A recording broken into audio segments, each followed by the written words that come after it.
Matapos nga ang maagang pagbabakasyon ng Barangay Ginebra San Miguel sa Philippine Cup na kung saan tinalo nga sila sa Best of 7 series ng Meralco Bolts, ang Barangay Ginebra San Miguel ay naghahanda na sa paparating na PBA Annual Rookie Draft na gaganapin sa July 14.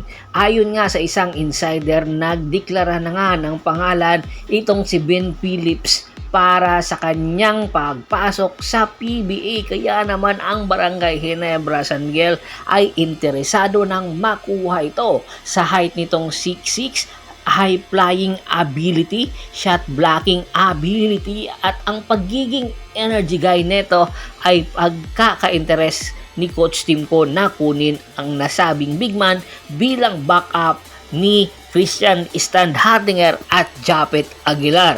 Alam naman natin na ang dalawang big man yon ng Barangay Ginebra San Miguel ay hindi na bumabata at nagkakaedad na, kaya naman naghahanda na ang Barangay Ginebra San Miguel sa future neto. Kaya naman kumukuha na ito ng mga batang player na katulad ni Ben Phillips. Inaasahan kung sakasakali makukuha ito ng Barangay Ginebra San Miguel ay malaki ang magiging addition neto sa Barangay Ginebra San Miguel at hopefully unti-unti mai-improve neto ang kanyang mga arsenal sa tulong na rin ni Coach Timko na alam naman natin kung paano gagamitin ito ni Coach Timko. Kaya aabangan natin kung makukuha ba ito ng Barangay Ginebra, aabot ba ito sa kanila.